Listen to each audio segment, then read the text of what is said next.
Nuestro invitado de hoy es un empollón de letras puras, un friki del latín y el griego. Profesor por vocación, antimilitarista, homosexual, comunista y andaluz, es a mi juicio uno de los más brillantes dirigentes políticos de la izquierda. En otra vuelta de tuerca, Antonio Maillo.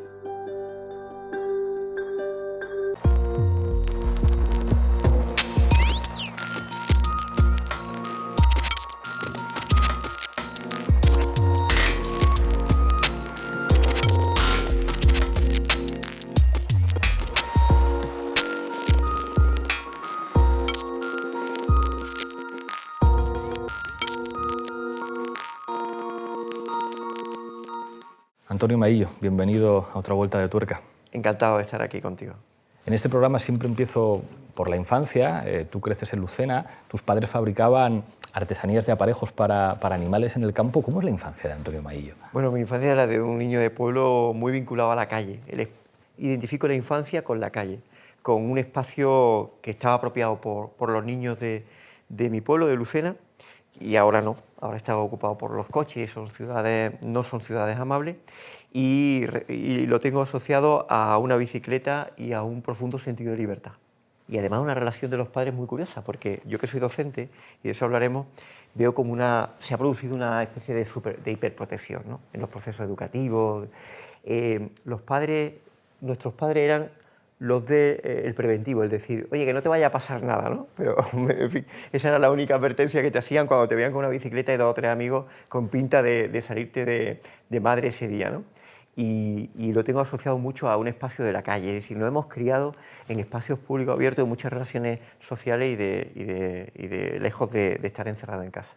En el bachillerato a mí hay una cosa que me fascina de tu biografía, de cómo eres tan friki de que te enamores del latín y el griego. Eso no es muy normal. O sea, hasta los que les gustan las matemáticas son más frecuentes que no. A mí me gusta el latín y el griego. Bueno, eso es un proceso curioso porque yo de pequeño siempre decía que quería ser abogado, y para un padre talabartero como el mío o una madre de familia de panaderos, pues yo creo que simbolizaba una aspiración de ascensor social. Sin embargo, en el proceso de adolescencia, donde uno empieza a descubrir los matices del mundo, yo descubría que a través del latín y del griego se ampliaba mi capacidad comunicativa. Es decir, la potencialidad del castellano, del aprendizaje de lengua extranjera, se veía facilitado a través del estudio de la lengua clásica. Es el momento en que yo accedo a todo un vocabulario culto que desconocía y que me define una nueva realidad, la realidad tan compleja que uno, en momentos de los últimos trazos de la transición, estamos hablando del 80 al 84, pues ve cómo, a través del latín y griego uno empieza a descubrir que a través del lenguaje tiene una mayor capacidad de comprensión del mundo.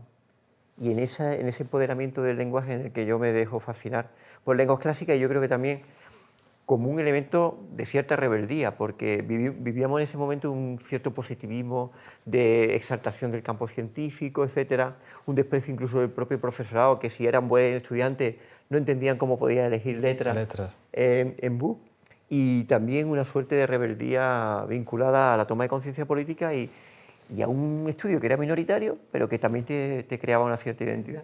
¿Eras tan empollón como dicen? Porque ahí me han contado que incluso al entierro de Pasionaria no vas porque estabas haciendo posiciones. Eso es muy fuerte. Yo tenía que haberlo dicho porque me hundes desde el principio de la entrevista. Es curioso porque yo tenía un profundo sentido del deber, fíjate, y un sentido también de una tradición que está vinculada y que yo vinculo mucho a una tradición de conciencia de izquierda en un contexto como un pueblo de hegemonía conservadora, de una familia desideologizada y más bien conservadora, en la que la conciencia de la izquierda para mí supone también una especie de tensión doble en mi entorno en el que me crío, familiar, y en el entorno social. Y yo, sin embargo, vinculo a la izquierda a un sentido pues, del valor republicano de la educación, de los valores republicanos de la responsabilidad cívica. Yo pensaba que ser buen ciudadano de la izquierda también tenía que ser buen estudiante. Lo identificaba así. Y bueno, en esa responsabilidad es verdad que me pasaba una cosa, que yo me llevaba libros de estudiar en los encierros universitarios, que aquello fue también un poco... Y en el caso de Pasionaria, bueno, cometí eso, estar en la puerta al pie del autobús diciéndome, oye chico, que te vas a perder un acto histórico, no, es que tengo que prepararme la oposición, en fin. Una cosa que me ruboriza al pensarlo, pero ese sentido de la responsabilidad me hizo perder un acto histórico como fue el funeral de Pasionarias.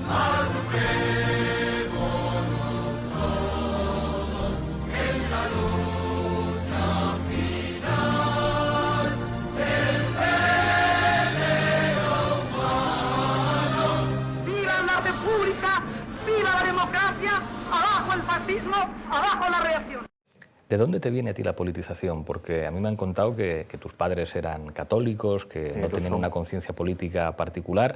¿En qué momento hay algo que a ti te toca, unido además, digamos, a una personalidad, por desgracia, no muy habitual en la izquierda, de alguien que es muy estudiante, que es muy estudioso, que es muy brillante, que procede de otro mundo y dice, hostias, esto, yo me identifico con esto? Bueno, quizás no se ha destacado que no era muy normal en la nomenclatura de la izquierda. Eso es. Pero yo creo que, bueno, los que venimos de este ambiente, hay una corriente de aspiración al conocimiento como vehículo de libertad y de emancipación, ¿no?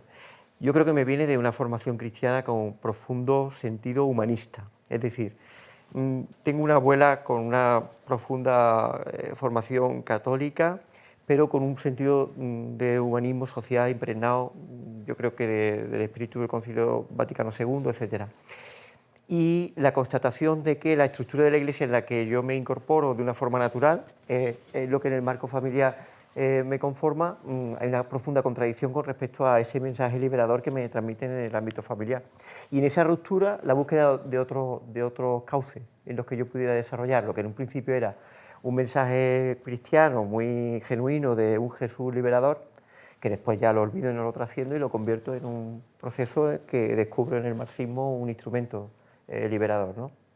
Pero que después también descubre uno en la trayectoria de la izquierda pues, profundas contradicciones. Hay una cosa que yo siempre he admirado de ti, a diferencia de muchos cuadros políticos que por desgracia para ellos mismos, digamos que hacen carreras políticas muy largas, digamos de ser funcionarios del partido o cargos públicos durante muchos años. Tú ahí eres una excepción, es decir, tú eres profesor de instituto y ejerces tu profesión casi hasta el momento en el que eres coordinador general de Izquierda Bueno, tú Unida también Andalucía. lo eres, ¿no? Una excepción, porque tu carrera también está muy vinculada al campo académico y desde la reivindicación del campo académico como base de aportación social que lo trascienda. Ahí entramos en una tarea que para mí es una batalla. Yo creo que hay que reivindicar y hay que romper en esta sacudida que tenemos en estos años de transformación y de ruptura, no solo de las políticas sociales y económicas, sino también de la cultura política. En la etapa de postfordismo ya la imagen del liberado está superada y creo que uno de los males que tenemos en el campo de la izquierda es precisamente la existencia de políticos profesionales que no han lugar y que en esta batalla cultural yo estoy empeñado en convertirme en un acto de normalidad, con una vocación de servicio temporal, de compromiso temporal y en una eliminación de la figura del profesional de la política que sinceramente es un obstáculo objetivo a los procesos de transformación.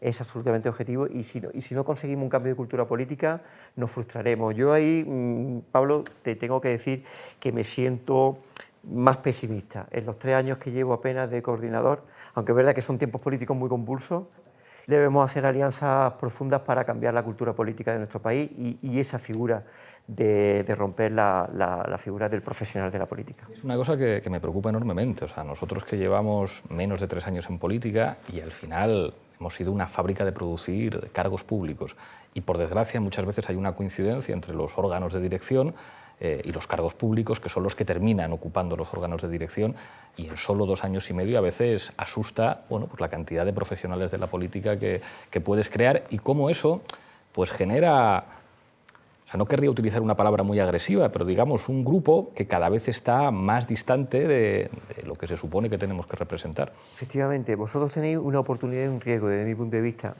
o tendríamos una oportunidad y un riesgo en esta confluencia que hemos configurado tan apasionante con Unidos Podemos, ¿no? Que es en lo genuino de un proyecto político nuevo absolutamente alucinante, de que pasáis de 0 a 60 o 70 diputados, a tener mucha representación institucional, etcétera. Hay un riesgo que es convertir ahora en nuevos profesionales de la política, pero tenéis una oportunidad, que es marcar un nuevo parámetro y beberlo de ellos. Yo en eso establecemos una alianza apasionante, además, de introducir lo que nosotros, por ejemplo, tenemos en una trayectoria de gente muy luchadora y que nos impregna y nos da referencialidades formidables. A mí me emociona mucha gente que está en sus territorios, en una tierra como Andalucía, donde ser, por ejemplo, concejal de Izquierda Unida a veces le cuesta a gente pues, su proyección profesional, sus propios negocios, etcétera. Pues combinarlo con lo genuino de lo que vosotros representáis para introducir una nueva cultura política, y es laminar las posibilidades de que la gente tenga la tentación, porque es una tentación, de dedicarse a esto para siempre y que ese sea el pivote sobre el que se establezcan sus prioridades políticas, porque es una perversión de la política, es una absoluta perversión. Y además, yo tengo la constatación de que gente formidable se han constituido en esta suerte de profesionalización de la política, en gente profundamente conservadora, que laminan la pasión por la defensa de las ideas y establecen otras prioridades. Y hemos sido víctimas como proyecto político de eso. Y a mí me gustaría aportar en el tiempo que esté de coordinador una nueva cultura política, a ver si lo conseguimos entre todos, ¿no? Hay algunos elementos de tu biografía que a mí me interesan mucho. Me está dando mucho pudor hablar de la biografía, por eso me gustaría introducir categorías políticas. En este caso es biografía política, confía en mí. Tú naces en el año 66, eres 12 años más mayor que yo. Yo recuerdo en mi militancia en la Juventud Comunista, cuando hablábamos del servicio militar, todavía había una discusión entre los que decían, no, qué tonterías esto de la insumisión y no sé qué, lo que hay que hacer es defender un ejército de leva, un ejército popular, y esto es un elemento de control de la clase trabajadora que vayamos a hacer la mili. Es verdad que en mi época ya empezábamos a ser hegemónicos los que defendíamos la insumisión y no hacer la mili. Tú no haces la mili y eres un defensor de la insumisión, teniendo muchos años más que yo. ¿Cómo era defender en Izquierda Unida eso entonces? Pues mira, al final, con esa voluntad de moverte por unas convicciones que podían ser minoritarias, vas haciendo hegemonía.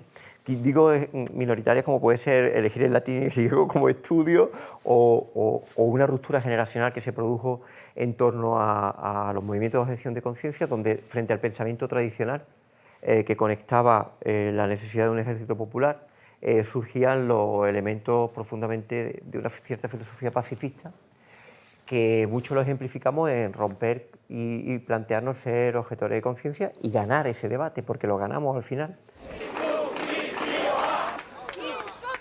Lo ganamos además con una contradicción histórica. Sabes que quien decide eliminar el modelo tradicional del ejército es el Partido Popular.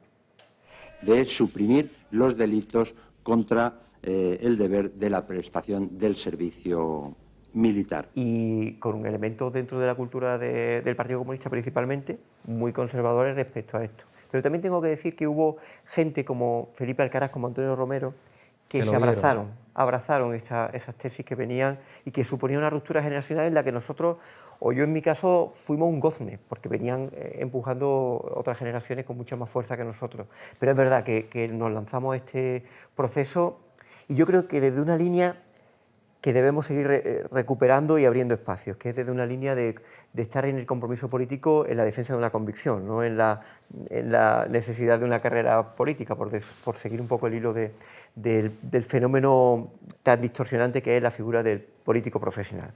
Desde esa construcción de convicciones, desde la que nos hemos movido algunas veces en espacios minoritarios y otras abriendo espacios, pero siempre vinculándolo a algo que Julio Anguita decía muchas veces, que es que el mejor discurso de un político es la ejemplaridad. Y yo creo que ahí ganamos mucho espacio. Hay otro elemento que me interesa, que yo creo que es algo que tarda mucho en normalizarse en la izquierda. Tú eres uno de los primeros dirigentes políticos de la izquierda que dice abiertamente que es gay. Yo recuerdo... No lo tuve que decir, lo dijeron otros, pero vamos, me parece muy bien. Pero como lo asumías con total normalidad, sí. Yo recuerdo las polémicas en el Partido Comunista durante la dictadura, cuando Sacristán y después Capella, su discípulo, tenía que justificarlo por lo que representaba aquel momento, pero aquello no se soluciona en el año 76. Bueno, el caso de Jaime Gil de Viedma, ¿no? Que no se le deje militar. Efectivamente. ¿Por qué se tarda tanto en normalizar? Porque no es una normalización que se produzca en los años 80, es decir, hay que esperar mucho para que se haga bandera de la libertad sexual como algo que la izquierda, digamos, reivindique abiertamente. Pues yo creo que porque la historia de la izquierda está también sumida en las contradicciones de una cultura que la rodeaba. Hablábamos antes del programa de cómo el neoliberalismo ha penetrado en los valores culturales también de la izquierda, donde somos supuestos rupturistas, pero en nuestra vida, en cómo afrontar la gestión política, la gestionamos desde unos parámetros casi de ejecutivos neoliberales y de unas condiciones laborales absolutamente tremendas, ¿no? Y de tensión, y no hemos sido ajenos. Y después el gran error, que está muy vinculado también a la lucha feminista. Siempre en la tradición del movimiento obrero ha habido una serie de prioridades que han dejado atrás las transformaciones culturales. Primero, la reivindicación de las 40 horas semanales después de las 35, la lucha contra el franquismo era la prioridad, y dejaban al lado unos componentes sin los cuales no se producían verdaderos actos de transformación, que era, pues se dejaba atrás la lucha de la igualdad y del feminismo, de la defensa de los derechos de la mujer, y se dejaban también la cultura de la igualdad de la minoría, todo en torno al gran altar del sacrificio, primero de la lucha contra el franquismo, después llegaba la transición, después tocaba la consolidación de la democracia.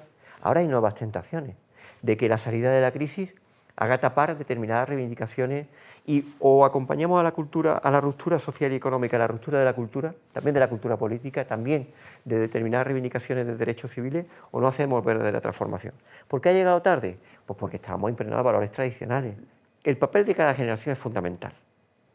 Y hay generaciones que hemos sido menos rupturistas que, por ejemplo, la que representáis vosotros. Hemos podido encabezar a título individual determinadas posiciones, pero como generación hemos sido generaciones subsumidas por la gran generación de la transición que ha taponado. Y ahora hay un riesgo, que la gran generación política que surge de esta crisis, de este estallido, de este 15M, traicione los principios y sea un tapón para las que vengan. Claro.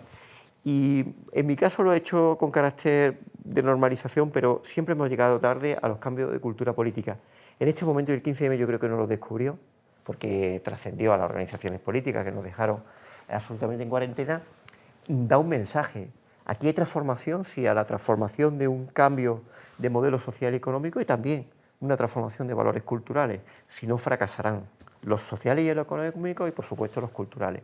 Y en la normalización de las opciones minoritarias, desde el punto de vista sexual en este caso, la normalización y dentro de la referencialidad, en este caso política, está una de las grandes victorias. A mí me llama la atención, ayer tuvimos un debate en el Parlamento andaluz sobre una ley precisamente del Grupo Parlamentario de Podemos, del blindaje de derechos LGTBI, y yo me hacía gracia, no lo dije porque estábamos en otras claves, pero yo me habría salido, haber animado a muchos a salir del armario, a muchos diputados y diputadas, que todavía no han salido, chicos, y es tremendo, ¿no?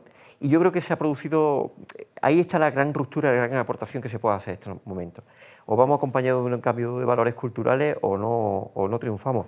Te quiero preguntar por las geografías. O sea, yo creo que la geografía, los lugares en los que uno habita, le condicionan a uno políticamente. Te quiero preguntar por dos sitios, por Sanlúcar y por Aracena. Es decir, cómo esos dos espacios en los que eres profesor, luego director, te marcan, porque no son dos lugares cualquiera. No, no lo son. Es verdad que hay tengo un sentimiento de misión. Me toca Sanlúcar de Barrameda y no lo siento como una casualidad, lo siento como una profunda oportunidad. Un territorio, además, donde está arraigado. Yo me hago militante del Partido Comunista, yo pertenecía a Izquierda Unida desde el 86 como independiente. Después.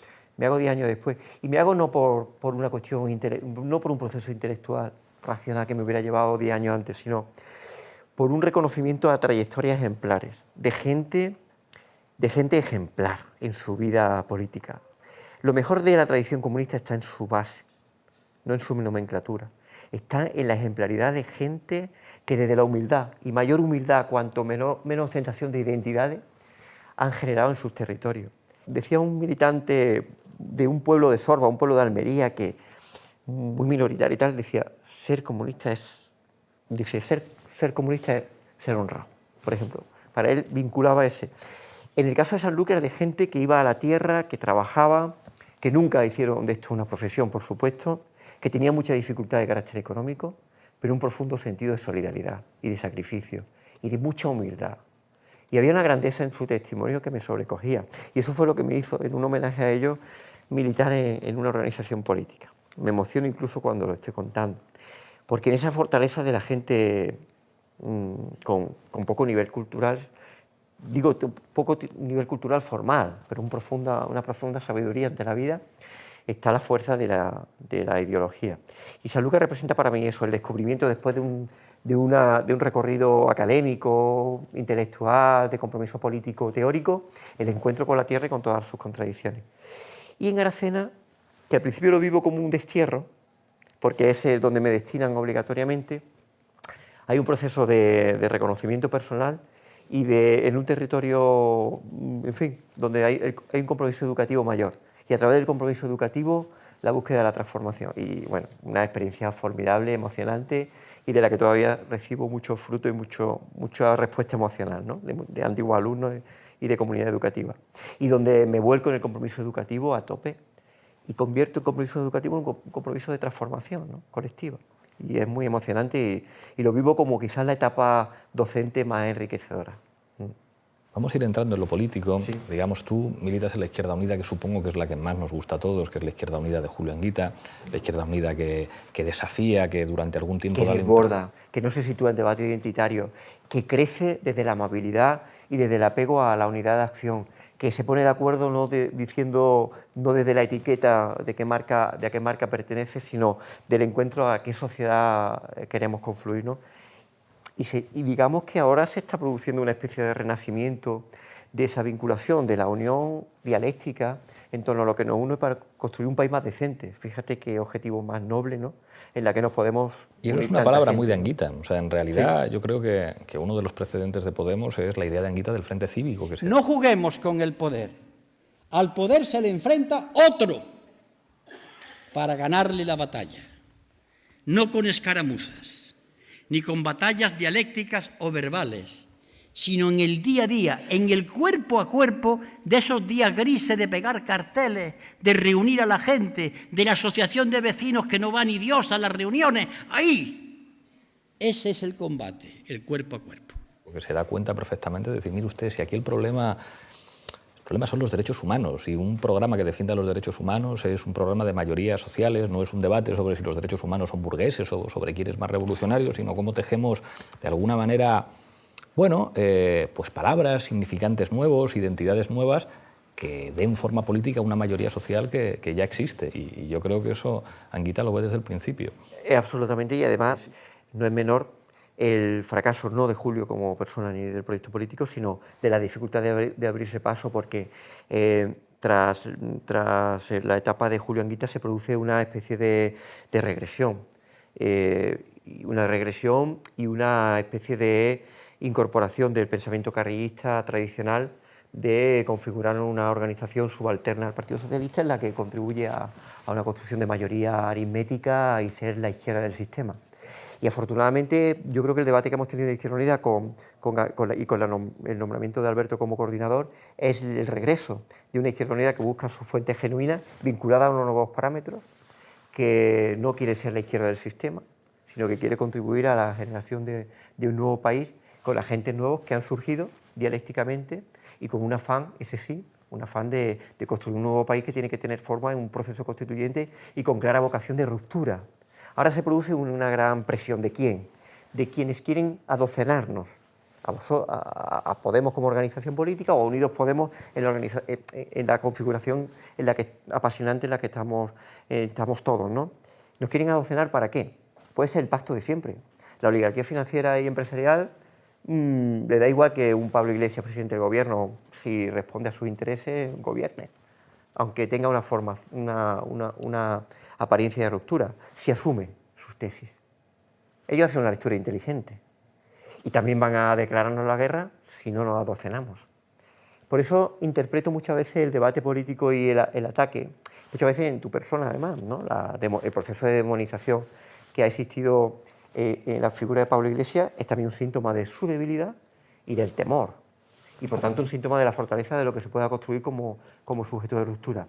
Y la experiencia de demonización que tuvo Julio Anguita, con mucha menos representación política, también significó la amenaza que supuso en ese momento y que no supimos ver porque el proceso de fagocitación que hubo en torno al debate de Maastricht fue un proceso de debilitamiento objetivo de un proyecto que era de ruptura y que ahora se parece, pero con una diferencia, que ahora tenemos referentes y experiencias de lo que ha ocurrido en otros casos que nos tienen que servir, que en aquel caso no los teníamos, porque ni en el 77-78 teníamos referencias, porque estaba en un momento con un ejército muy tutelador, ni en el 93 teníamos referencia de cómo se la juega el sistema para desarticular procesos de ruptura. Ahora sí las tenemos, y yo creo que sería interesante en el debate que se tiene aprender de ella, ¿no? Totalmente. Eso y una realidad electoral completamente distinta que yo creo que además ha desquiciado al Partido Socialista. Ahí por eso te quiero preguntar por la experiencia de gobierno en Andalucía, que yo creo que es muy ambivalente. Creo que se hicieron cosas muy valiosas desde algunas consejerías en Andalucía, pero que al mismo tiempo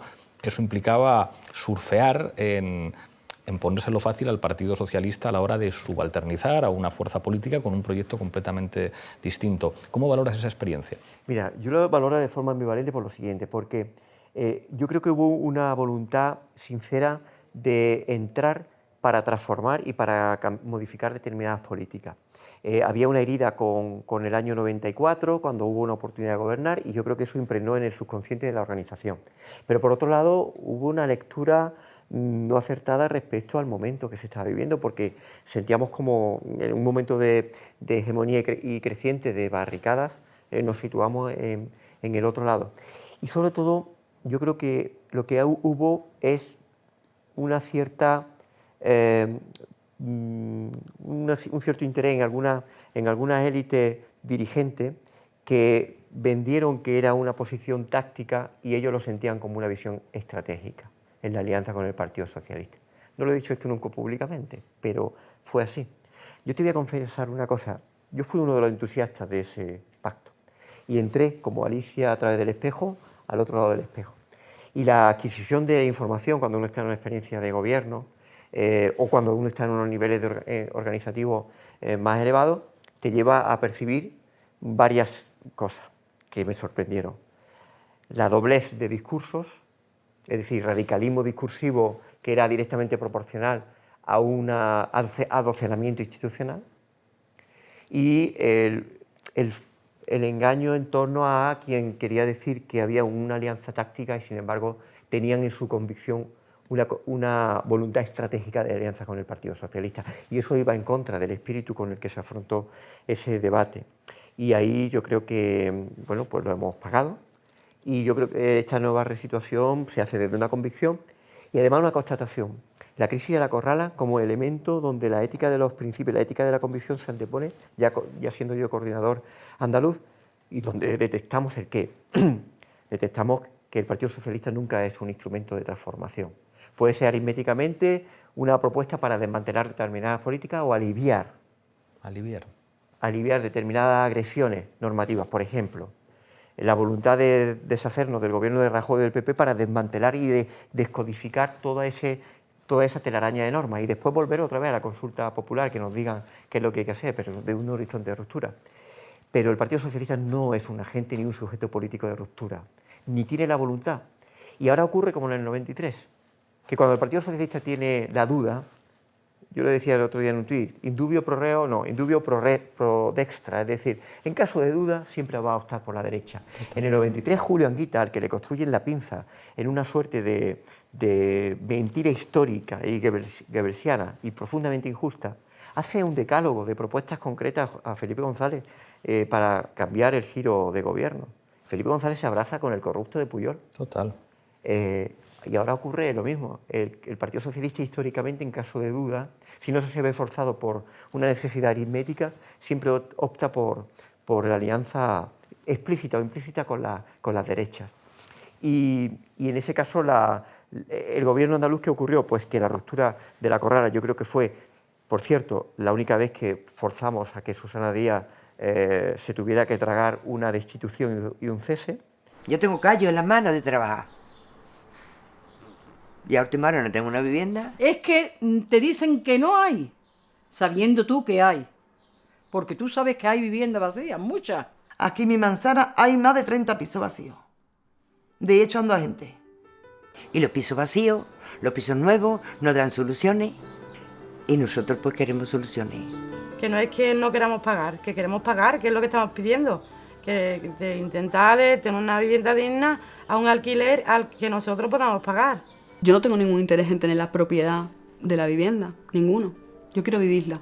Ha sido la única derrota que ha tenido ideológica. No la perdonó, hizo una lectura para ella adecuada de decir, pues no, tenemos que construir, en el momento que ellos vieron que podían aritméticamente superar al Partido Popular, romper el gobierno. Y nosotros yo creo que la gran lección que tenemos que sacar es que solamente se pueden llegar a acuerdos tácticos, pero nunca tener esa vinculación estratégica. En el nacimiento de Podemos, y eso tú lo sabes, hay en algunos de los que estuvimos en el núcleo de la experiencia, digamos, una frustración con Izquierda Unida y sobre todo con los cuadros que mandaban en aquel momento. O sea, seguramente, lo hemos dicho muchas veces, si nos hubiéramos sentido con más espacios dentro, hubiéramos apostado por ese espacio como el lugar en el que se podían hacer las cosas. Pero después, digamos, siempre miramos con mucho interés lo que ocurría adentro. Y han cambiado muchas cosas y lo que representa Alberto es otra cosa, pero siempre miramos con mucho interés Andalucía. Es decir, para quien conoce un poquito Izquierda Unida sabe que la Federación Andaluza no es cualquier cosa, es seguramente la federación más importante. Yo creo que en algunos momentos fue la más tradicional y la más conservadora, pero tu llegada yo creo que implica un cambio que se conoce poco. Es decir, a mí mi impresión no solamente que llegues tú, sino quién te rodea. La gente que te rodea, yo reconozco a muchos cuadros con los que milité en la época de la Juventud Comunista y que yo creo que tiene muchas implicaciones y seguramente lo que ha ocurrido en Izquierda Unida en los últimos meses, en el último año y medio, no se explicaría sin lo que habéis sido capaces de hacer en Andalucía, que yo creo que siempre fue el esqueleto de Izquierda Unida, para bien, pero sobre todo para mal en algunos casos. ¿Qué es lo que supone para ti estar al frente de una federación estratégica, ocupar la responsabilidad que ocuparon figuras pues, como Valderas, como Rejón, como Antonio Romero o Julio Anguita, en un momento tan importante? Pues mira, a mí me hace mucha gracia una cosa, y es que yo me rodeo de gente mucho más joven que yo, de tu generación, con una voluntad de cambio y de convicción, y con una fortaleza, que es una coincidencia de gente que no nos conocíamos, que no habíamos participado en los mismos espacios. Y yo de docente en un pueblo perdido de la sierra y ellos en toda la pomada, pues una coincidencia desde el desconocimiento de irnos viendo dialécticamente llegando a conclusiones, ¿no? Y empezamos a descubrir. En esa batalla del cambio de cultura política, ¿qué es lo que descubrimos? Una, la necesidad de que se haga un cambio tranquilo desde algo fundamental, que es trabajar desde las convicciones políticas. Y entonces se produce un gran cambio de ruptura de política interna, es decir, se elimina, hago desaparecer una cosa que se hacía, que era pues, los supuestos dirigentes o autodenominados dirigentes, que es una cosa que me hace mucha gracia. Hay gente que dice que ellos son dirigentes. ¿Sí? Pues se reunían en lo que llamaban las mesas camillas y determinaban un poco los futuros de las reuniones de órgano. Yo, que desconocía, bueno, sí la conocía, pero desde luego nos negamos a hacer ese tipo de práctica, ¿no? Entonces, como aplicamos el qué decir. Bueno, nosotros estamos haciendo lo que decimos que somos. Por tanto, desde esa evidencia de volver al discurso genuino, empezamos a introducir una práctica política que desconcierta, es verdad, en ciertos dirigentes, pero que se abre paso en una alianza profunda con la militancia, ¿no? Que tenía muchas ganas de volver a eso. Y en ese sentido, es verdad que en Andalucía damos un giro con una alianza estratégica con Alberto, que no nos conocíamos, pero que nos reconocemos. ¿En qué? En anteponer una ética de la convicción a la hora de la decisión política, en romper con la dualidad de un discurso radical, vena encendida y adocenamiento práctico, y en romper una cultura política en la que cualquier persona puede sentirse que puede llegar a ser o a tener una responsabilidad en esta organización, y hacerlo con mucha pedagogía y una vinculación, eso sí, una vinculación consciente con la militancia, frente a tendencias conservadoras de los cuadros medios, ¿no? Que piensan o hacen una lectura, yo creo que al final de la experiencia errónea, donde la incorporación de un factor simbólico como el mío, de una persona que viene del trabajo y que simboliza una nueva cultura política, se ve compensada desde una convicción íntima de adocenamiento o de control de la figura de la nueva dirección. Y eso no se produce, por esa alianza que se produce con la militancia y de un conjunto de gente que no nos conocíamos y que nos reconocemos en el aprendizaje diario. Y eso ha sido apasionante para mí, gente como Tony Valero, como Amanda Meyer, Javier Moreno, una gente extraordinaria que nos hemos reído además mucho al hablar de esto porque sinceramente yo creo que alguna gente que honradamente nos propusieron como dirigentes, si llegan a saber quizás el recorrido que hubieran tenido, creo que no lo hubieran apoyado con ese entusiasmo. Pero bueno, eso es profundamente dialéctico, ¿no? Y creo que Andalucía ha jugado un papel importante desde la conciencia de esa convicción de reunirnos gente que coincidimos con el análisis político, que coincidimos con la vuelta a una Izquierda Unida genuina, que después, con gente que además apenas si tenemos contacto, yo no tenía contacto nunca con Julio Anguita, de hecho lo conozco en una conversación personal de una forma directa, por supuesto yo lo conocía antes, ya una vez siendo coordinador, y nos reconocemos en discurso, y no solo en discurso, como él decía, y me dijo la primera vez, en ver cómo tú respondes, ¿no? Claro. Que es que es la verdad, la verdadera acción política. Y creo que ha sido determinante para configurar desde un cambio tranquilo, porque a mí, por ejemplo, como persona que ha participado en Izquierda Unida desde el 86, siempre me ha dolido mucho los debates que han llegado a un enfrentamiento personal, que no eran políticos, que eran luchas de poder descarnada, y por eso ha sido un cambio tranquilo y a lo mejor, como tú dices, poco conocido. Me importa menos que haya sido poco conocido, que puede ser verdad, a que haya sido de una forma pacífica y muy pedagógica. Vamos llegando al final, nos queda el cuestionario y la rueda de reconocimiento. Empiezo por el cuestionario. Un maestro para ti. Político personal, muchos, maestros muchos.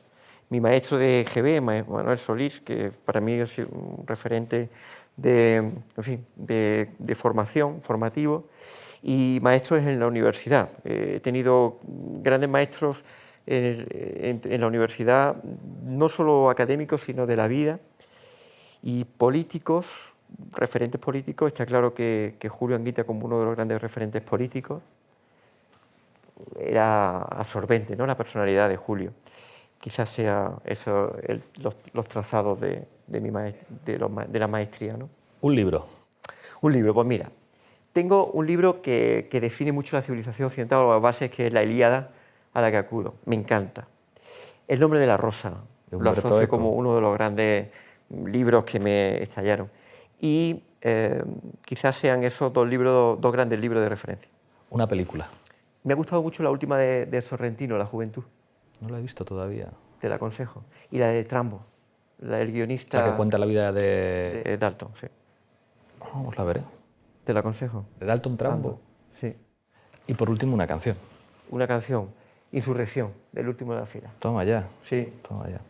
En fin, tienes mucho peligro tú como entrevistador, porque aquí pero sí, Insurrección, del último de la fila. Sí. Ha sido una canción generacional, ¿no?, de la gente de los 80. Vamos con la rueda de reconocimiento. Valderas. Político del siglo XX. Teresa Rodríguez. Una persona honestísima. Me dicen que hay mucho feeling entre vosotros. Yo estoy un poco celoso.